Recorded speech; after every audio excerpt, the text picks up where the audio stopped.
기도가 은혜롭고 말씀을 듣고 그리고 하나님을 향한 성가대의 찬송을 듣고 아멘 나오면 예배 끝난 겁니다.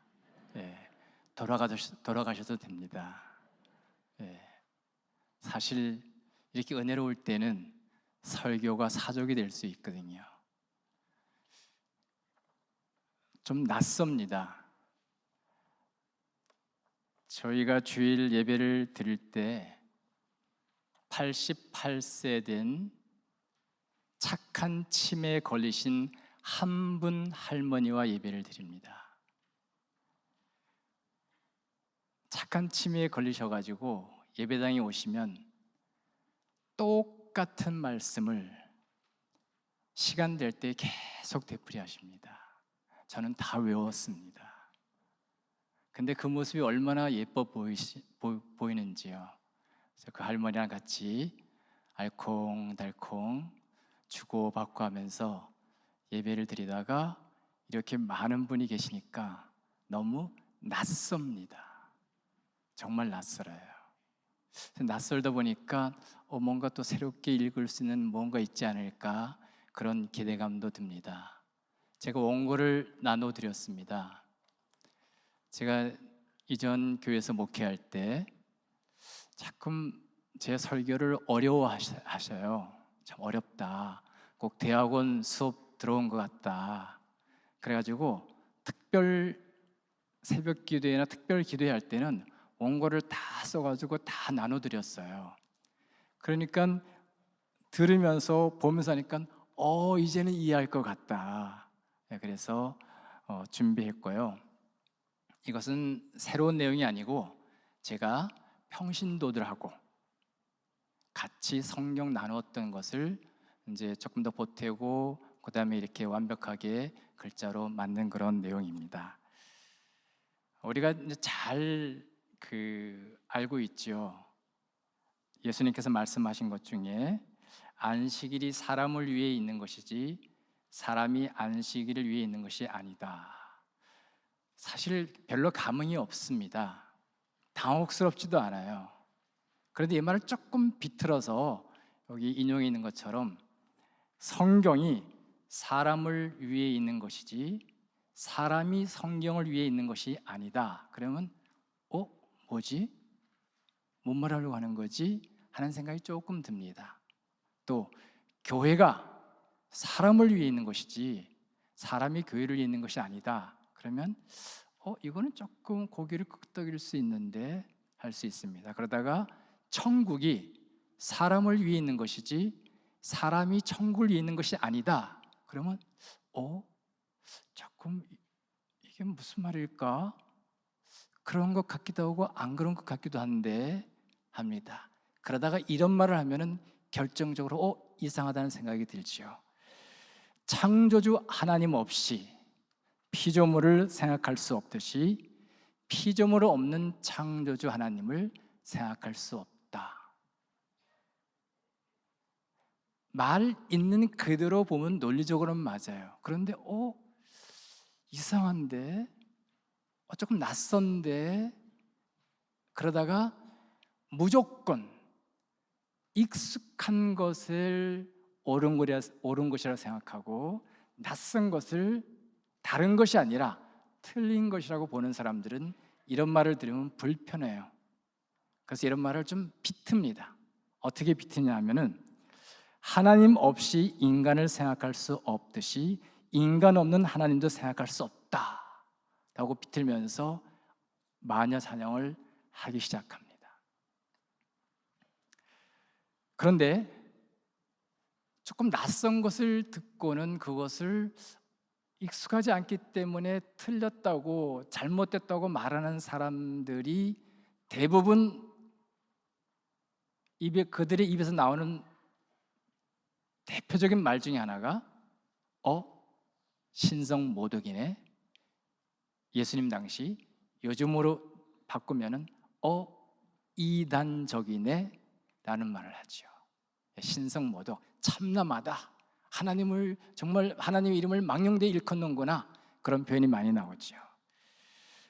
그래서 우리가 복음서를 자세히 보면은 예수님의 가르침과 예수님의 말씀에 대해서 반응하는 사람들을 크게 보면 두 부류로 나눌 수가 있죠.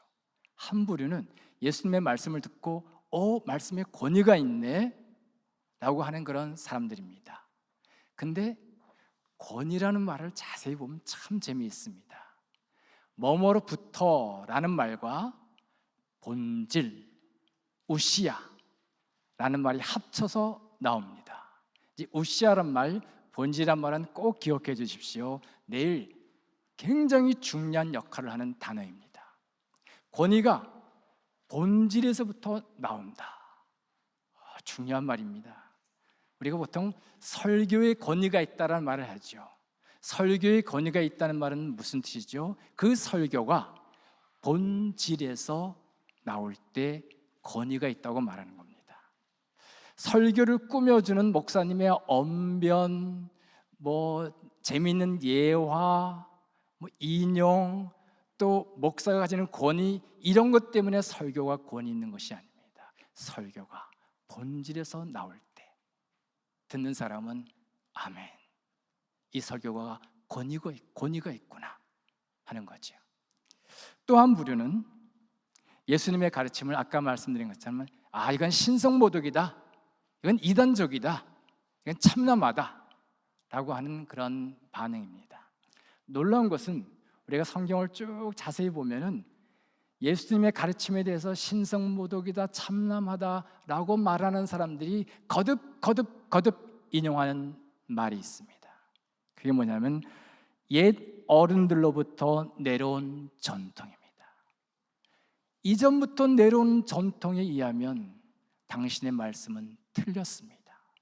이전부터 내려오는 전통에 의하면, 다른 말로 하면 장로들의 전통, 장로들의 유전에 의하면 당신의 가르침은 안 틀렸습니다.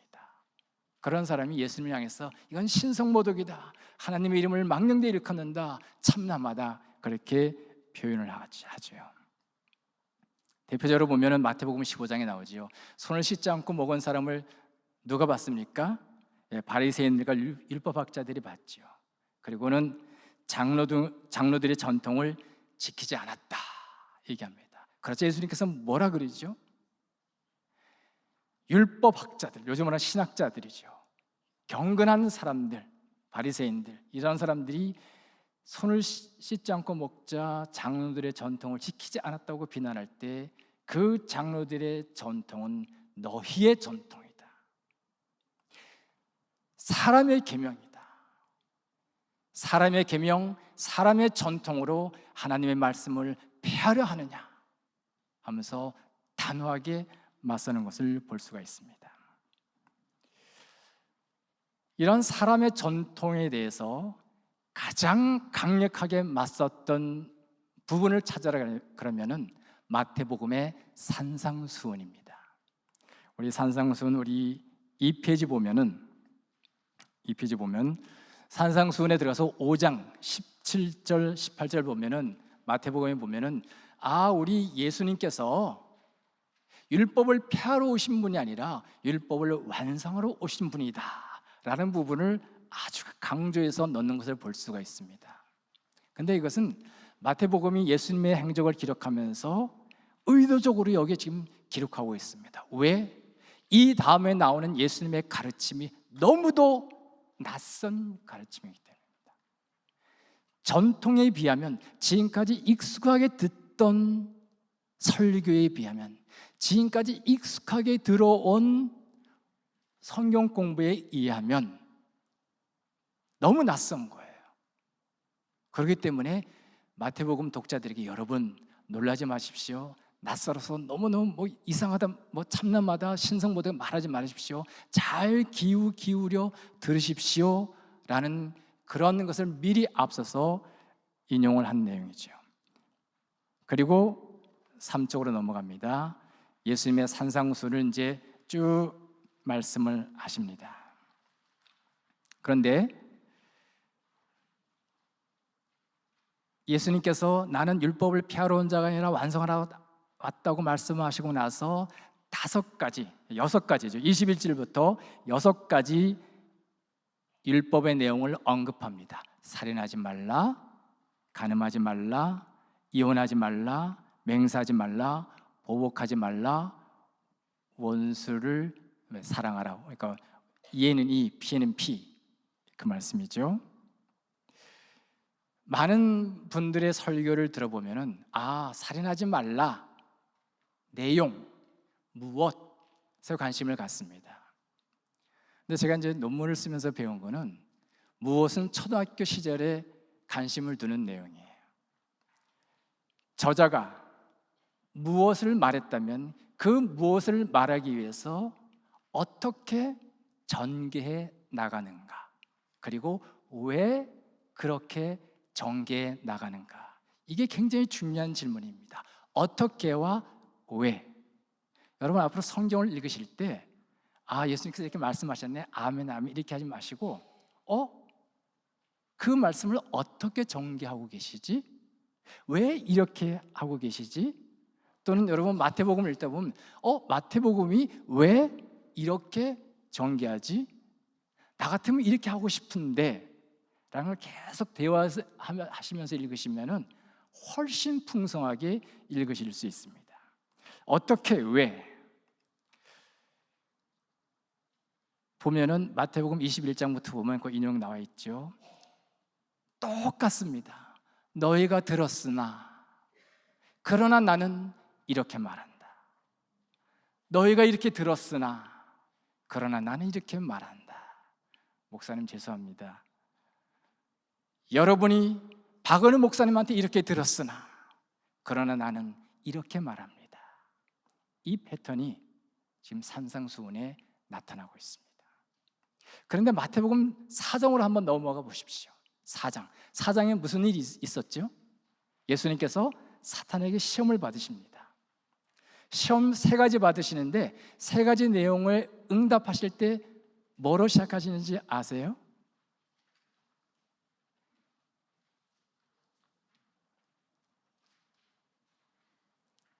사탄이 시험할 때 뭐라고 처음에 말씀하시죠? 기록되었으되. 굉장히 중요합니다. 4장에서는 분명히 사탄과의 싸움에서는 기록되었으되 하고 말씀하셨는데 5장 넘어와서는 너희가 들었으나 그러나 나는 이렇게 말한다. 완전히 달라집니다. 이것을 통해서 알 수 있는 것은 마태복음이 산상수훈의 예수님은 사쪽입니다. 산상수훈의 예수님은 율법 자체가 아니라 율법에 대한 해석 전통과 맞서고 있는 것을 보여주려고 하고 있습니다. 굉장히 중요합니다. 우리는 조금 얘기를 하면 그 성경의 권위에 도전하는 게 아니야? 또 목사님의 설교에 대해서 좀 이렇게 얘기하면 목사의 권위에 대해서 도전하는 거 아니야? 그렇게 말할 수가 있잖아요. 근데 굉장히 중요합니다. 말씀 자체가 아니라 말씀에 대한 해석, 이게 굉장히 중요합니다. 루터는 여기는 없지만 이런 말을 합니다. 유명한 신학자들, 유명한 교부들, 그 큰 권력을 가지고 있는 교황, 그들의 성경 해석은 하나의 의견이다 얘기합니다. 의견. 그것은 복음이 아니다. 그것은 말씀이 아니다. 지금 마태복음이 그것을 지금 이야기하고 있는 것입니다. 그래서 그 사쪽 인용단락 밑에 성경에 대한 해석은 거기 나와 있죠. 그걸 제가 한번 읽도록 하겠습니다. 그대로 성경에 대한 해석은 성경 자체가 아닙니다. 그것은 성경과 같은 권위를 가지는 것이 아닙니다. 성경처럼 1.1획도 변경될 수 없는 것이 아닙니다. 성경 해석은 틀릴 수 있고 원래의 의미를 왜곡할 수 있습니다. 그러므로 성경 해석은 무조건 반드시 따라야 하는 진리가 될 수 없습니다. 바로 이러한 입장에서 예수님께서는 그것은 말씀이 아니라 장로들의 전통이야, 그것은 인간의 계명이야 하면서 그 계명과 싸우는 것입니다. 그런데 이게 낯설어요. 익숙하지 않거든요. 그러면은 낯설게 느껴지는 사람은 아니, 하나님의 말씀이지 왜 그게 전통이냐, 인간의 계명이냐 라는 의문을 제기할 수가 있습니다. 제가 루터를 전공하면서 참 많이 배웠습니다. 참 많이 배웠는데 루터도 한마디로 얘기하면은 너희가 들었으나 그러나 나는 이렇게 말한다, 이 한마디로 요약할 수가 있습니다. 중세의 그 유명한 신학자들이, 그 유명한 설교가들이, 교황이 성경 본문을 이렇다고 해설하고 주석하고 가르쳤는데 본인이 성경을 진짜 읽어보니까 아니거든요. 그래서 우리는 전통을 되뇌는 앵무새가 되어서는 안 되고 정말로 말씀이 무엇을 말하는지 말씀을 운반하는 자가 되어야 된다. 그런 입장으로 종교개혁을 일으켰죠. 지금도 좀 그래야 될 때가 아닐까요? 성경을 근거로 해서 만들어진 것이 얼마나 많습니까? 신학도 그렇죠. 교리도 그렇죠. 기독교 문화, 기독교 윤리, 얼마나 많이 있습니까? 그런데 가끔 보면은 성경의 본뜻과 다른, 심지어는 성경의 본뜻을 왜곡한 그런 내용들이 많이 있죠. 그럴 때 누군가 나타나서 그게 아니야, 이거야. 그러면 유명한 신학자들, 유명한 목회자들은 조금 낯설거든요. 그러면 권위로 누릅니다. 여기 전통도를 이렇게 내려온 해석이야. 종교개혁자들이 이렇게 해석했어. 초대교부 아우구스티누스가 이렇게 해석했어. 이제 그런 식으로 얘기를 하죠. 그러다 보니까 한국 교회도 알게 모르게 복음을 말하지만 모든 교회가 성경을 설교합니다. 모든 교회가 성경에 근거한다고 그럽니다. 그런데 가만히 들여다보면 복음과는 상관없는데, 성경과는 다른데, 그러면서도 거기서 뛰쳐나오지 못하고 그 가고 있는 열차를 계속 가고 있죠. 누군가 거기 가감하게 뛰어내려야 되는데 뛰어내리면 죽으니까 뛰어내리지 못하는 그런 상황 가까이 지금 우리 한국 교회가 가고 있지 않나 하는 생각을 합니다. 이럴 때 한번 정말 예수님의 해석 방법이 어떨까, 종교 개혁자들의 해석 방법이 어떨까, 한번 좀 다시 들어보면 어떨까 하는 마음에서 이번 사경회를 준비했습니다. 그런데 저는 목사님 전화 받고 목사님 후회 많이 하시겠다. 이상하게 제가 지금 놀라고 있습니다. 저는 온 거 보고 읽는 사람이거든요. 근데 오늘 생각보다 온 걸 많이 안 봐요. 그래서 이상하다 하면서 그러는데 저는 말도 조금 어눌하고 발음도 조금 많이 틀리고 했던 말 자꾸 되풀이해서 제 아내가 왜 자꾸 그렇게 하냐고 이제 그런 말을 많이 하는데, 그것뿐만 아니라 원고도 딱딱하고인데요, 힘들고 그래서 괜히 불렀다 그렇게 하시지 않을까, 그런 생각을 좀 우려를 가지고 이 자리에 섰습니다. 정말 앞으로도 오늘도 그렇고 내일도 그렇고 모레도 딱딱할 거예요. 내용이 재미있는 예화도 없어요. 근데 한번 좀 인내심을 가지고 한번 말씀 속으로 한번 깊이 한번 들어가 본다 생각하시고 오시면 되시겠습니다. 이제 5쪽으로 넘어갑니다. 독일의 희극 작가죠, 베르톨트 브레이트라는 유명한 사람이 있는데, 이 사람이 나치가 집권하고 덴마크로 망명을 했습니다. 이 사람이 사회주의적 성향을 가지고 있던 사람이기 때문에 망명을 할 수밖에 없었고, 망명한 상태에서 1934년에 덴마크에서 쓴 소설입니다. 제가 여기 서푼짜리 소설 이렇게 나와 있는데 영어로는 번역이 됐는데 우리나라 말로는 번역이 안 돼 있어서 소개를 해드릴 수가 없습니다. 근데 이 책이 지금 그 배경이 1902년의 영국입니다. 산업화, 자본주의 이것이 발전하면서 그 병폐가 그대로 묻어있는 런던을 배경으로 하고 쭉 전개해 나갑니다. 제가 관심을 가지고 본 사람은 상위군이에요.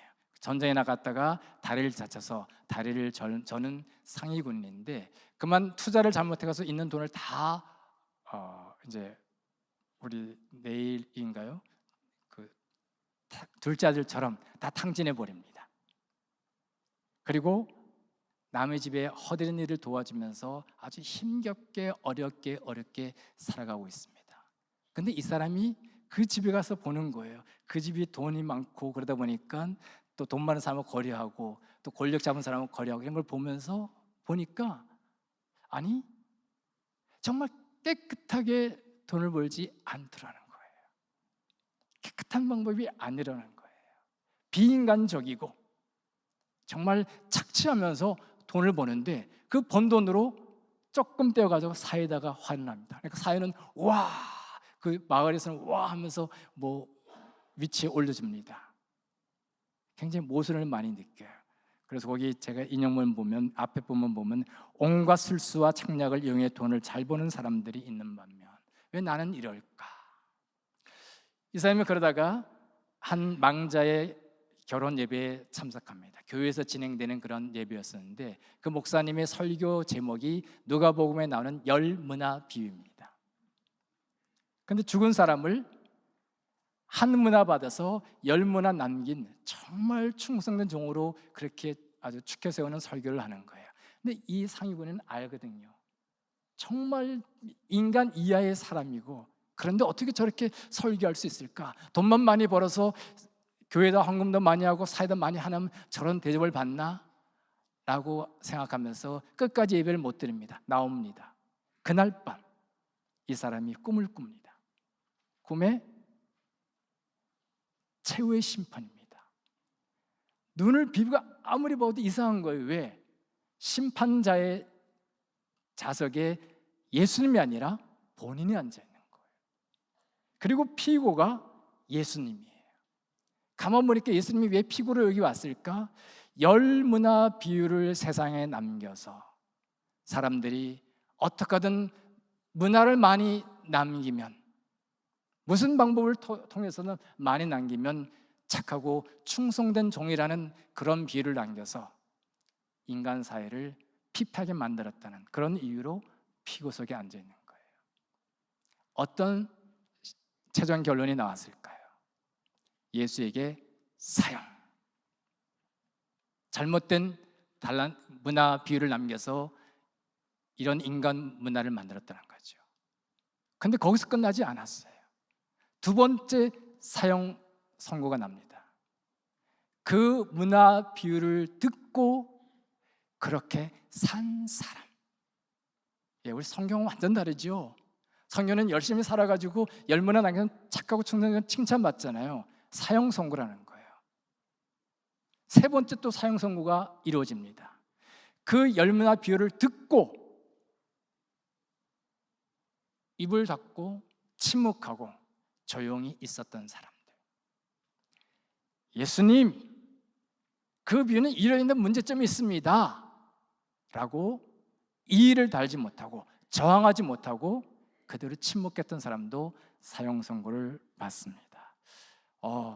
섬뜩했습니다. 섬뜩했어요. 그런데 사회주의적 사상을 가진 사람은 이렇게도 바라볼 수는 있겠구나 하는 생각이 들었습니다. 그러면서 정말 예수님께서 이 브레이트라는 사람이 해석하는 것처럼 그런 의미로 문화 비유를 말씀하셨을까? 이런 의문이 들면 어떻게 해야 되죠? 본문으로 들어가야 되죠.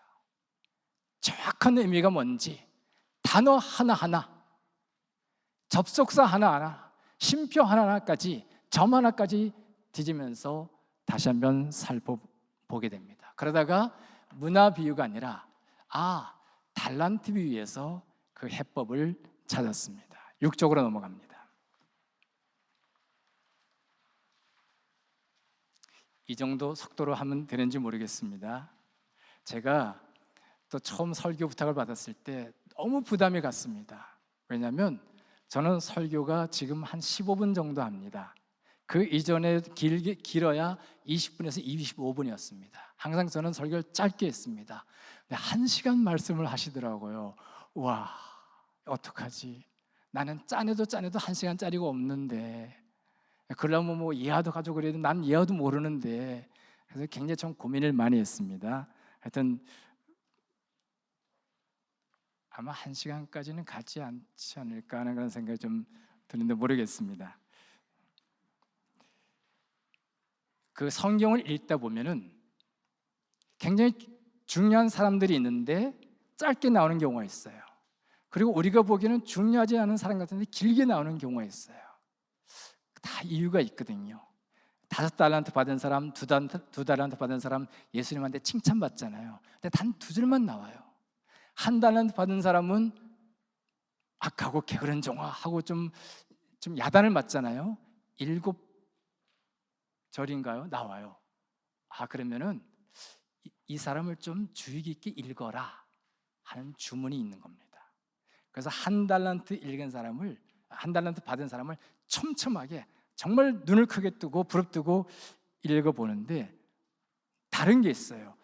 5달란트 받은 사람이랑 2달란트 받은 사람은 나 이랬습니다 하고 얘기하는데 1달란트 받은 사람은 주인에 대해서 평가를 합니다. 뭐라고 평가하지요? 굳은 사람이다. 굳은 사람. 이 말은 냉혹하다, 무자비하다, 엄하다, 잔인하다 하는 뜻입니다. 주인이 정말 잔인한 사람이라는 거예요. 종이 그렇게 말하기 쉽지 않잖아요. 당신은 정말 냉혹한 사람입니다. 어떤 의미에서 주인이 이렇게 잔인하고 무자비하고 냉혹한 사람일까요? 계속해서 읽다 보니까 심지 않은 데서 거두고 해치지 않은 데서 모으는 자다. 나는 당신이 아주 난폭한 사람, 잔인한 사람, 무자비한 사람을 생각하는데 가만 보니까 당신은 심지 않은 데서 거두고 그다음에 해치지 않은 데서 모으는 자. 딱 하면 우리가 상상하는 사람 있죠, 그죠? 어떤 사람을 말하죠? 고리대금업자. 고리대금업자. 이런 사람을 생각할 수가 있습니다. 실제로 예수님께서 비유의 주인이 나중에 대답할 때 보니까 이런 비유를 하죠. 악하고 게으른 종아 하면서 그러면 취리하는 자에게 맡겼다가 이자로도 나한테 주지. 취리하는 자를 누가복음 열무나 비유가면 은행이란 말로 번역합니다. 요즘 말로 하면 은행이에요. 그런데 그 당시에 그 취리하는 자는 약간 고리대금을 하는 그런 사람이라고 볼 수가 있습니다. 그래서 새 번역은 보니까 취리하는 자를 돈놀이하는 자. 요즘 또 새한글 번역이 나왔잖아요. 새한글 번역은 돈 굴려주는 자, 사람 이렇게 번역하고 있는 것을 볼 수가 있습니다. 그렇다면 왜 돈을 빌려주고 돈을 굴리고 돈놀이하는 자가 냉혹하고 무자비하고 엄하고 잔인한 사람으로 여겼을까요? 예수님 당시의 시대를 연구했던 사람들이 이 당시 사람들이 가장 힘들었던 것 2가지를 얘기합니다. 하나는 세금, 국가 내에 했던 세금. 두 번째로는 이자가 너무 높은 고리대금.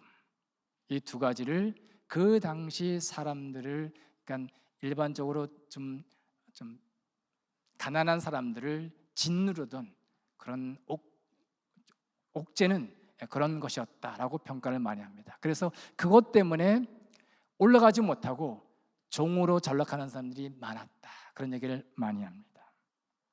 심지어 보면은 빌렸던 돈을 갚지 못해서 가족을 노예로 팔거나 심지어 본인도 종으로 팔려가는 일이 허다했던 그런 시대입니다.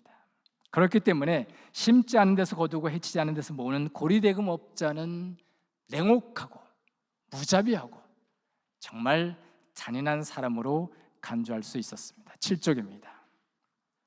그럼 1달란트 받은 사람이 주인을 정말 이렇게 고리대금업자처럼 바라보았을까요?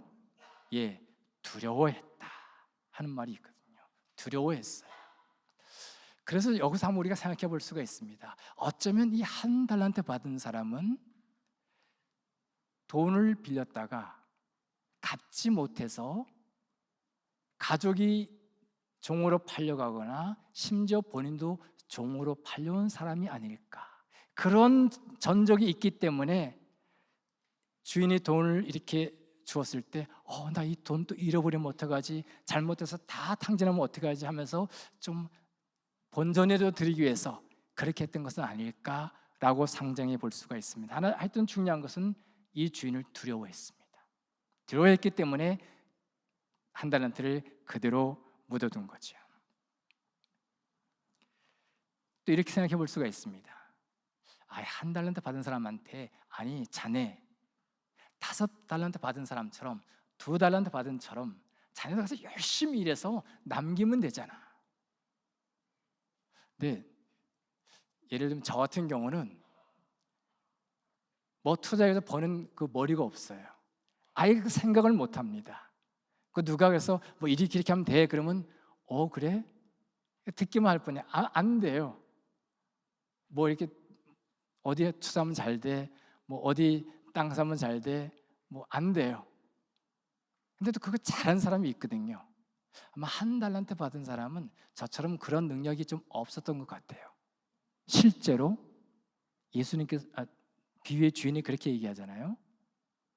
능력이 떨어져서, 다른 사람보다 능력이 떨어져서 한 달란트만 주었잖아요. 이미 객관적으로 이 사람은 다른 사람보다 그런 능력이 떨어지는 그런 사람이었습니다. 그래서 소극적인 태도를 취할 수밖에 없었죠. 그러나 적어도 한 달란트 받은 사람을 좀 옹호해 주다면 본인이 살아날 수 있는 가장 좋은 방법을 택했다고 볼 수도 있습니다. 이자는 못 주래도 원금은 줄 수가 있잖아요. 이제 비유 속 주인을 한번 들여다봅니다. 자, 성경을 촘촘히 읽다 보면 걸리는 부분이 참 많습니다. 구약 성경과 심지어 헬라 문화도 이건 비인간적이야 하고 하지 못하도록 금지한 게 있습니다. 그게 뭐냐면 이자놀이입니다. 우리 7쪽 밑에 보면 출애굽기 나오죠. 그다음에 8쪽으로 넘어가면은 레위기 나오지요. 신명기 나오지요. 이자 받지 말라고. 그런데 신명기 한번 제가 읽어보겠습니다. 23장 19절이죠. 내가 형제에게 구워주거든 이자를 받지 말지니 곧 돈의 이자, 식물의 이자, 이자를 낼 만한 모든 것의 이자를 받지 말 것이다. 이자를 받을 만한 모든 것, 심지어 빵 하나 빌려주고 그 이자 받을 것 같으면 빌려주지 말라는 거죠. 근데 랍비 예수님이 비유 속의 주인에게 이자 받는 것을 당연히 여기게끔 하고 있습니다. 예리한 귀를 가지고 있는 사람은 지금 랍비 예수님이 지금 뭘 말씀하시는 거지? 예수님 하고 이의를 제기할 수가 있습니다. 당연한 사실입니다. 심지어 이제 보면 이거는 빌려주는 거잖아요. 빌려주는 거잖아요. 근데 비유에서는 빌려주는 게 아니라 재산 증식에 가는 거잖아요. 빌린 것하고 자기가 재산 증식하고 다르잖아요. 그렇기 때문에 재산 증식에 가는 것이기 때문에 구약이 이자 금지법을 이 비유에 적용할 수 없어요 라고 말할 수가 있는데, 놀랍게도 예수님 당시와 그 이후에 유대교회 랍비들의 글을 읽어보면 은행에 돈을 맡기고, 치료하는 이제 은행이라 그랬죠. 돈을 맡기면 은행에서 여러 군데 빌려줍니다. 그래서 빌려줘서 뭐 어떤 데는 한 배를, 두 배를 받기도 하고 세 배를 받기도 네 배를 받기도 하겠죠. 그렇게 받은 이자로 원금 은행에 맡긴 사람한테 또 이자를 줍니다. 이것도 결국 본인은 그냥 은행에다가 돈을 맡긴 건데 받은 거는 이자를 받은 게 되는 거죠. 그래서 유대교 랍비 중에는 그것도 이자를 받는 것이기 때문에 은행에 저축해서 이자 받는 것도 안 된다라고 말하는 사람들이 있었어요. 그만큼 이자 받는 것에 예민했다는 거죠. 그런데 랍비 예수가 어떻게 이런 비유를 들 수 있을까요? 그다음에 또 문제가 생깁니다. 이 주인이 그러죠? 한 달란트 받은 자에게 악한 종이라고 부릅니다. 악한 종. 그 제가 성경 읽는 방식은 연속해서 읽기입니다. 연속해서. 그러니까 우리나라에 보면 통독 있죠. 제가 연속해서 읽기는 통독 보고 야, 저 사람들 어떻게 저렇게 옛날 수도원에서 내려오는 방법을 알아서 저렇게 통독을 할까, 그런 생각을 참 많이 했습니다. 연속해서 읽으면 뭐냐면은 좋은 게 뭐냐면 앞에 읽었던 내용이 뒤에 딱 나오면 앞에 이렇게 얘기했는데, 앞에 이런 말씀이 나왔는데 하고 바로바로 떠오를 수가 있습니다. 여기 지금 악한 종 마태복음 18장에 나옵니다. 어떤 부분에 나오냐면 용서에 관한 비유에 나옵니다. 얼만큼 용서해 줘야 될까요? 베드로가 묻지요. 네, 거기에 나오는데 그 비유에 1만 달란트 빚진 자가 있죠. 100데나리 탕감을 받습니다. 근데 자신에게 100데나리온 빚진 자에게 탕감을 안 해줘요. 감옥에 가두지요. 그러니까 주인이 그 1만 달란트 빚을 탕감했던 그 주인이 그 1만 달란트 빚진 자에게 뭐라고 말하죠? 이 악한 종아. 놀랍습니다. 헬라어도 똑같습니다.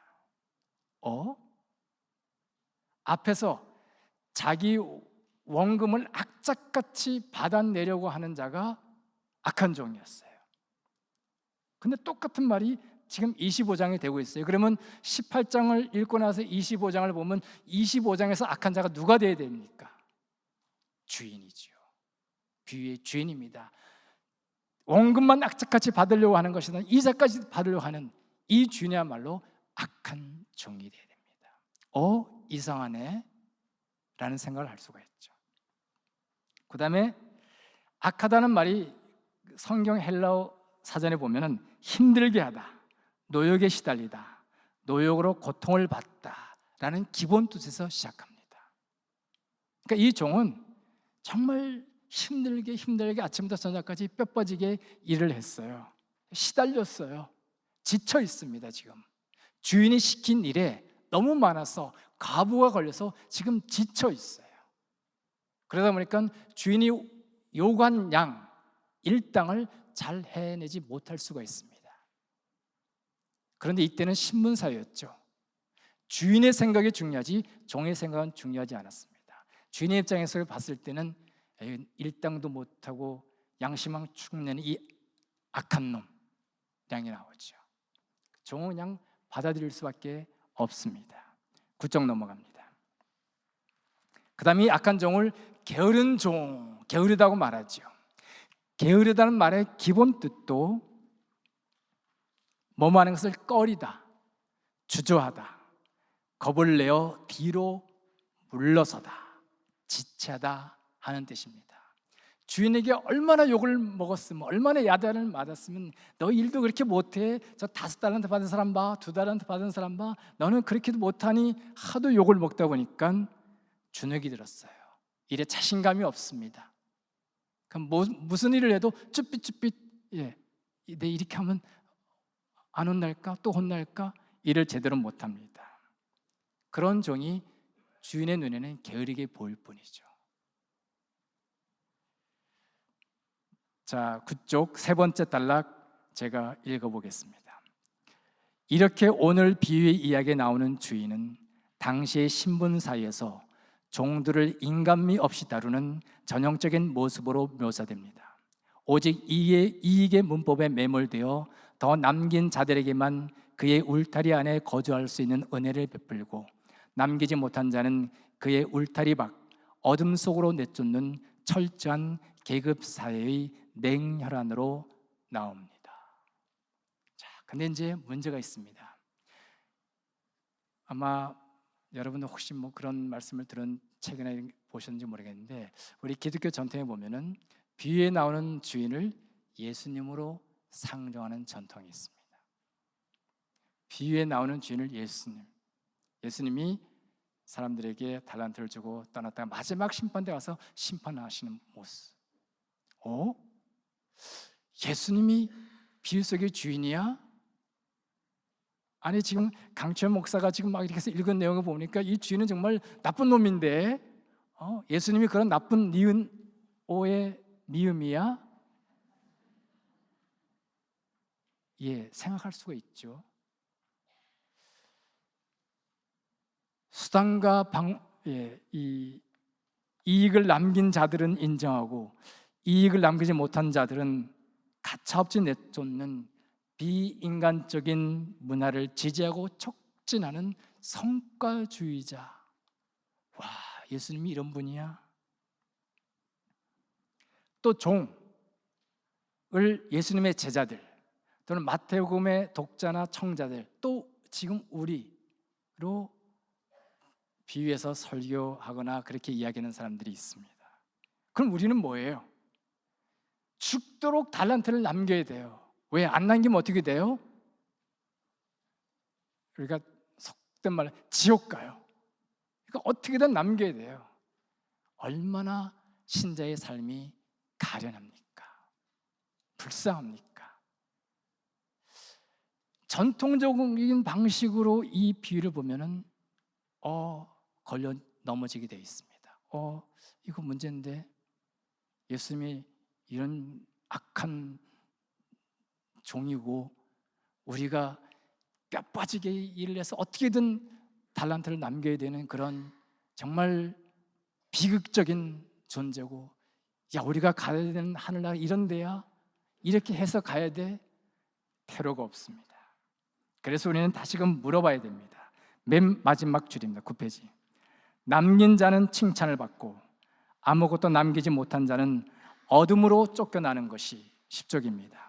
하나님 나라의 문법이라면 여기서 남긴다는 것은 무엇을 의미하는지 물어야 됩니다. 있는 자는 더 풍족히 받고 없는 자는 있는 것까지도 빼앗기는 것이 정말 하나님 나라의 문법이라면 여기서 있음과 없음의 참된 의미는 무엇인지 물어야 됩니다. 자, 제가 성경을 연속해서 읽는 걸 좋아한다 그랬죠. 마태복음 24장 32절부터 25장 마지막까지 읽고 나면은 달란트 비유가 그런 의미가 아니구나 하는 것을 알 수가 있습니다. 우리가 지금 성경 장절이 있죠. 재미있는 것은 지금과 같은 형태의 장이 최종적으로 만들어진 것은 중세입니다. 중세 13세기에. 물론 구약 히브리 성경 보면 단락을 구분하는 공간이 있습니다. 그 전통에 의해 가지고 구약은 장이 만들어지고 신약도 이제 13세기에 만들어집니다. 지금 같은 1절, 2절, 3절이 만들어진 것은 그보다 200년 후인 1551년에 헬라어 성경과 라틴어 성경을 만들면서 지금 같은 절이 만들어졌어요. 사람들이 좀 절이 있었으면 좋겠다, 이제 그런 구분이 있었으면 좋겠다는 건 요구가 있었고, 이 절을 나눈 사람은 신학자가 아닙니다. 출판업자입니다. 그러니까 여러분, 장과 절, 이건 내가 할 수도 있어, 할 수 있습니다. 정릉교의 성경을 만들 수 있습니다. 똑같은 성경이자면 장과 절이 다른 정릉교의 성경을 만들 수 있습니다. 강치원의 성경을 만들 수가 있습니다. 똑같은 성경 내용인데 장과 절이 다른 거예요. 만약 저보고 마태복음 24장과 25장을 좀 장을 나눠보라 한다 그러면 저는 마태복음 24장 32절부터 25장으로 넣었을 것 같아요. 한번 5개의 얘기가 나오죠. 첫 번째 무화과나무 비유가 나오고, 두 번째 충성된 종과 악한 종의 비유가 나오고, 그다음에 열처녀 비유가 나오고, 그다음에 11쪽으로 넘어갑니다. 그다음에 달란트 비유가 나오고, 양과 염소 구분의 비유가 나옵니다. 이거를 촘촘히 읽어보면, 나중에 집에서 한번 보십시오. 그 도표를 보면은 구조가 똑같아요. 똑같습니다. 놀라울 정도로 똑같습니다. 무화과나무 비유와 열처녀 비유는 똑같아요. 그러니까 열처녀 비유는 다시 한번 강조해서 중간에 들어갔다고 볼 수가 있습니다. 그다음에 충성된 종과 악한 종 구분하고, 달란트 비유와 그 뒤에 있는 양과 염소 구분이 거의 똑같습니다. 신학교 다닐 때 이제 이런 얘기를 듣는 적이 있습니다. 앞뒤 내용이 똑같고 중간에 들어가 있으면은 앞뒤의 관점 속에서 중간의 것을 해석하라. 아주 그런 얘기를 참 많이 듣습니다. 달란트 비유가 똑같습니다. 마태복음은 중요합니다. 마태복음은 그냥 이 순서대로 그냥 배열한 게 아닙니다. 마태복음은 예수님의 이 달란트 비유를 이런 순서와 구조 속에서 읽고 이해하지 않으면 잘못 이해할 수 있겠다는 것을 간파했습니다. 그래서 달란트 비유를 뚝 떼서 그것만 그냥 이해하지 말고 앞에 나오는 충성된 종과 악한 종에 관한 비유와 뒤에 나오는 양과 염소 구분의 비유, 이 두 비유의 관점 속에서 달란트 비유를 읽어야 예수님께서 이 비유를 통해서 말씀하시고자 하는 것을 바르게 이해할 수 있다. 그런 메시지를 지금 우리 이 순서를 통해서 주고 있는 겁니다. 그래서 연속해서 읽기가 굉장히 중요합니다. 그래서 한번 볼까요? 보면은 충성된 종과 악한 종에서 칭찬받는 충성된 종은 나누어 주는 자였습니다. 잘 나누어 준 자. 그 다음에 양과 염소 비유에서 칭찬받는 자가 누구냐면은 잘 나누어 준 자입니다. 굶진 자에 먹을 것을 주고 헐벗은 자에게 입을 것을 주고 그다음에 목마른 자에 마실 것을 주고 나누어 준 자입니다. 그다음 앞에 나오는 충성된 종과 악한 종에서 악한 종으로 비난받는 그 종은 나누어 주지 않고 혼자 먹은 거예요. 나누어 주지 않고 25장 마지막 양과 염소에서 비해서 본 저주받은 자가 누구지요? 나누어 주지 않은 자입니다. 그러면은 달란트 비유에서 5달란트와 2달란트 받은 사람이 한 것은 무엇일까요? 여러분 굉장히 중요합니다. 5달란트와 2달란트 받은 사람이 와서 예수님, 주인님 5달란트 남겼어요, 2달란트 받았을 때 그 돈만을 생각하면 안 됩니다. 마태복음은 충성된 종과 양과 염소비에 이것을 두면서 그들이 남긴 것, 그것은 달란트는 다 없었어요. 왜? 작은 자에게 나누어 주고 목마른 자에게 마실 것을 주고 굶주린 자를 먹을 것을 주가면서 5달란트를 다 썼습니다. 그런데 5달란트 이상의 누군가가 왔어요. 누가 왔습니까? 그에게 도움을 받아서 다시금 원기를 회복한 사람, 그에게 도움을 받아서 다시금 삶의 희망을 회복한 사람, 이런 사람이 나온 거예요. 5달란트와 2달란트 받은 사람은 그렇게 나누어주는 삶을 통해서 예수님께서 정말 기뻐하는 사람을 남긴 겁니다. 반면에 1달란트 받은 사람은 앞에 나오는 악한 종처럼 혼자 즐기는 삶을 살았던가, 아니면 뒤에 나오는 양과 염소에서 염소로 비난받는 사람들처럼 아무도 나눠준 사람이 없는 거예요. 그래서 예수님께 1달란트를 드렸지만 예수님께서 정말 원하는 사람이 없었던 겁니다. 마태복음은 달란트 비유를 이렇게 읽어야지만 제대로 이해할 수 있다고 이렇게 순서를 정했습니다. 그 다음 12쪽 13쪽 12쪽 넘어갑니다. 그러면 이제 아니 성경 보면 남는다, 남겼다고 하는데 그게 사람을 얻는 거로 번역해도 되느냐라고 이의를 제기할 수 있어요. 물론 영어 성경을 보면 이미 이해할 수가 있지만 사람을 얻는 것으로 해석해도 되느냐, 논리 비약이 아니냐. 그런데 마태복음 18장 15절을 보니까 지금 25장에 남긴다는 말로 쓰인 헬라어 말 똑같은 말이 나오는데 거기는 얻다라는 말로 번역합니다. 뭐를 얻다? 형제를 얻다, 사람을 얻다라는 말로 쓰고 있는 거예요. 마태복음 18장에서. 그러니까 성경을 유심히 읽는 사람은 25장에 이 남다는 말을 한국말 번역자들처럼 남다는 말로 안 하는 거죠. 5달란트를 얻었습니다, 2달란트를 얻었습니다, 이렇게 번역하면은 18장의 그 의미와 상통되는구나 하는 것을 알 수가 있죠. 근데 놀라운 것은 이 남기다, 이 얻다는 말은 성서 시대에 성교와 관련된 전문 용어로 이미 자리매김하고 있었습니다. 사도 바울이 쓴 고린도전서 9장 19절에서 23절이죠.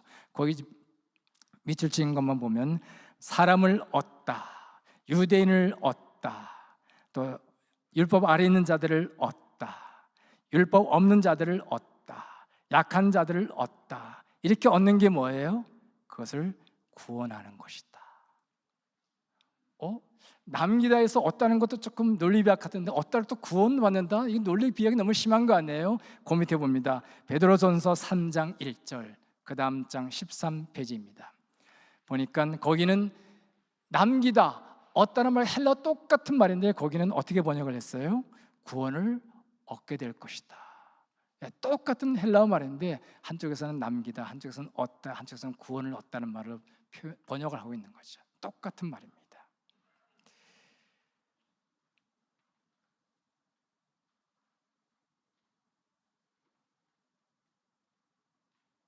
그래서 그 인용문 그 밑에 달라 남기다는 말의 용례를 거기를 한번 제가 읽겠습니다. 남기다라는 말의 용례를 통해 달란트 비유에서 말하는 남김이 사람을 얻음으로 이해할 수 있는 길이 열렸습니다. 그럼 이랬다는 말이 있어요. 근데 우리 한글 번역은 개역개정도 새번역도 장사했다 이렇게 나오는데 그냥 직역을 하면 일한 겁니다. 5달러 받은 자, 2달러 받은 자가 가서 장사한 게 아니고 일했습니다. 그 일한 게 뭘까? 무슨 일을 했을까요? 5달러 더 남겼으니까 뭐 장사했을까 이렇게 번역하지만 그게 아닙니다. 일한 게 뭘까? 일과 연관된 단어를 보니까 마태복음 보면은 제자들을 파송할 때, 사람들을 파송할 때 하는 그런 내용입니다. 뭐냐면 그 밑에 나와 있죠. 복음을 전파하시며 모든 병과 약한 것을 고치고, 그리고 그렇게 할 수 있는 일꾼을 보내줘서 하라. 그 다음에 그 밑에 마태복음 밑에 또 내려가면 10장에 내려가면은 제자들 파송하면서 이렇게 얘기하죠. 그들을 일꾼으로 말하면서 일하는 자로 말하면서 이렇게 얘기합니다. 병든 자를 고치며 죽은 자를 살리며 나병 환자를 깨끗하게 하며 귀신을 쫓아내라. 아마도 달란트 비유에 나오는 5달란트 받은 자와 2달란트 받은 자도 일했으면 아마 이런 일을 하지 않았을까. 그렇게 우리가 생각해 볼 수가 있습니다. 14쪽입니다. 제가 1시간 안에 끝낸다 그랬는데 지금 보니까 시간이 막 지나가요. 그래서 지금 막 지나가고 있습니다. 좀 자세한 거는 집에 가서 복습 겸 한번 읽어보시면 됩니다. 그래서 그 14쪽 첫 단락 제가 읽어보겠습니다. 9장에서와 같이 일꾼들이 하는 일이 비슷합니다. 달란트 비유에 나오는 종들이 한 일도 이런 일이 아니었을까요? 남기다는 말이 사람을 얻다는 뜻으로 사용되는 용례를 볼 때 이렇게 해석할 수 있는 여지가 다분히 있습니다. 그들은 25장 31절 이하의 의인들처럼 작은 자들을 섬기고 살리는 일을 하였고 그 결과 주인이 기뻐하는 사람을 얻었습니다. 그 밑에 단락 마태복음은 거기 한번 또 제가 읽도록 하겠습니다. 마태복음은 그가 전해받은 달란트 비유의 의미를 바르게 파악하고 그 의미를 더욱더 부각하기 위해 지금의 구조와 순서를 택한 것으로 보입니다. 다시 말해 달란트 비유를 제대로 이해하기 위해서는 충성된 종과 악한 종 비유와 양과 염소 비유를 해석하는 틀 안에서 읽어야 하기에 이 둘 사이에 위치시켰다는 것입니다. 실제로 이 두 비유의 의미 선상에서 읽지 않으면 달란트 비유가 가지고 있는 모순과 생뚱맞음을 해결하기 어렵습니다. 브레이트가 서푼짜리 소설에서 제기하는 비판을 피할 수 없습니다. 돈을 많이 벌어서 혹 그것이 옳지 않게 번 돈일지라도 헌금을 많이 하면 교회에서 인정받는 위치에 오르는 것을 정당화해 주는 비유로 전락할 수 있습니다. 연속 읽기를 통해 도출한 이런 해석이 전통적인 관점에서 보면 좀 생소할 수 있습니다. 낯설 수 있습니다. 그래서 위험한 고개를 하고 있다는 인상을 줍니다. 그러나 감히 시도해 봄직한 두드림이 아닐까요? 아마 좀 낯설게 들으신 분 중에서 제가 뭐 예수님이 주인이야, 악한 종이래 막 해서 조금 기분이 좀 언짢으셨을 분도 계실 수 있는데 그런 것을 피하기 위해서 아마 마태복음이 이런 순서로 이 달란트 비유를 구조를 짜지 않았을까 그렇게 해석해 볼 수가 있습니다. 그래서 마지막 우리 결론을 우리 한번 같이 읽어보도록 하겠습니다. 제가 보니까 한 분, 둘, 셋, 넷, 다섯, 여섯 이렇게 있는데 5인데 우리 성가대 쪽부터 이제 1번을 읽도록 하겠습니다. 예, 성가대 1번 한번 읽어주십시오. 시작.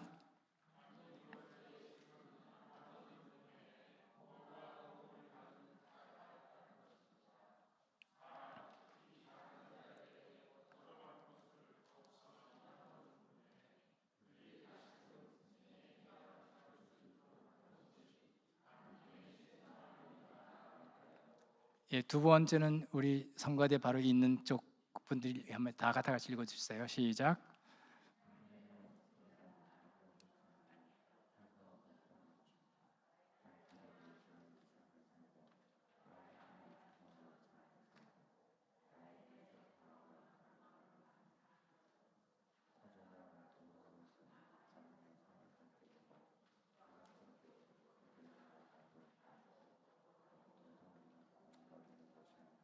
예, 세 번째는 여기 좀 읽어주시기 바랍니다. 시작.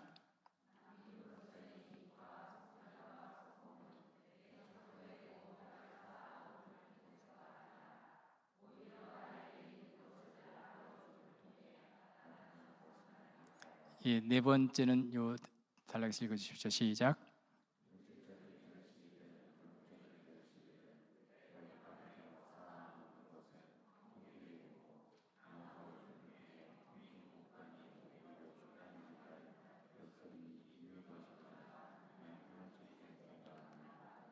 예, 마지막은 양쪽 두 쪽에서 읽어주십시오. 시작.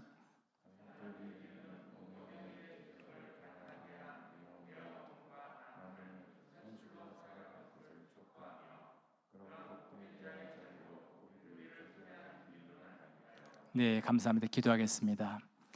달란트 비유를 말씀하신 주님, 교회의 82주년 생일을 맞아 우리에게 맡겨진 달란트를 어떻게 사용하였는지 돌아봅니다.